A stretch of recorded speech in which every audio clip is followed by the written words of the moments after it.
Hey guys, Coach Santiago here. Just want to talk a little bit today about a question I get asked a lot by families just in the marketplace about the event business. And when I'm talking about events, I'm talking about whether it's camps or showcases or tournaments. And the question is, why have those become so watered down? And I just want to kind of answer that question for you guys as far as I'm concerned. What some of those answers are. There's a lot more I can put into this video, but I'm just going to try to keep it short and sweet. The first, bullet point I'll put out there is more money, right? I mean, it's a great way for people to make a ton of money for these event organizers in a short, time frame by executing something on a 2 or 3 day event basis. And so what's happened is, it's just become a growing sector in the world of business in America. So there's just more and more people getting involved in the business. There's no licenses you have to get.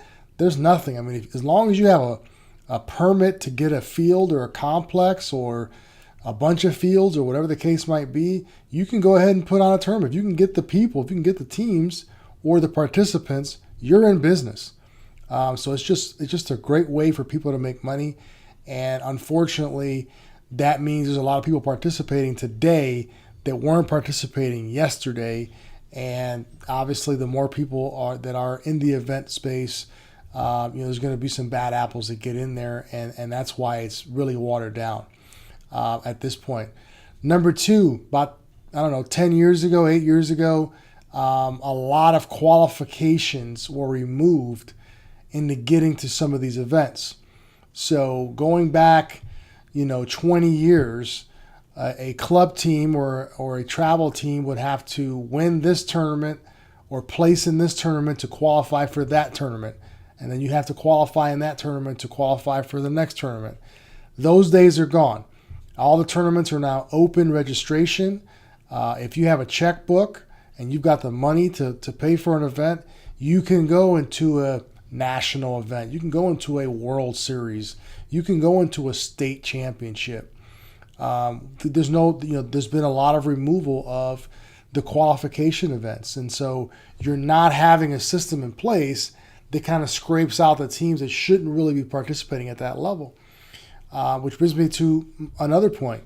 A lot of this travel stuff and a lot of this club stuff that was offered 20 years ago, because of what I just talked about, the qualifications and not as many people involved in the business, eliminated a lot of the market. Now, there's a lot of people out there participating in sports at a quote-unquote travel or select or elite level that are not travel or elite in any way, shape, or form. But because the events are available to them and there's just write a check and you go, it's really watered down the market. And it's unfortunate that it's gone on. It's unfortunate that I don't see any end in the near future unless some of these governing bodies that control these sports, like I know they do in some sports, really start to hammer down and take it back. But there is just a ton of money being made, guys. When you think about 5,000 families going to a place like St. Louis, the economic impact that delivers the city is phenomenal.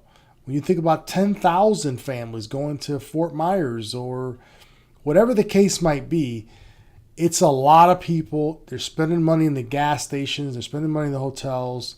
So I don't see any remedy for this at this point. The wheels have kind of come off and things are going at a very high rate. And let's face it, guys, at the end of the day, people just enjoy events better. I can remember days of playing in things called leagues, where we're going to do stuff during the week and we're going to play you on Tuesday and play this other team across town on Wednesday and our rival on next Monday. But events are so readily available now. Why not just play events? People, parents, everybody seems to enjoy events a lot better because of the condensed schedule. You can just carve out Friday, Saturday, Sunday, or Thursday, Friday, Saturday, Sunday, whatever your particular schedule looks like. But the stakes seem to be a little bit higher. The people compete a little bit at a higher rate. And so it's also something that the general population wants, and they seem to enjoy a lot better than some of the old formats and things of that nature. So these are just some things that I see going on, and I'm asked about a lot, so I wanted to put out this video about it. And so, people ask me, well, what should I do? Well, like anything else that's going on right now in youth sports, you want to qualify everything. You want to qualify the teams that are going to these events. You want to qualify why people are going to these events. And if you ask enough people who are in the know, you'll start to identify, okay, these events are just money makers.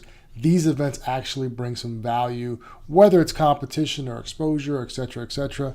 And you'll also get to find out who runs really good events. As a 15-year vet in the coaching business, I hate going to events where I can't get communication. I don't know my schedule. If I'm playing on field 1, which is over here at 8 o'clock, and then I have to drive 10 miles or 15 miles or 30 miles to field 6 to play at 1.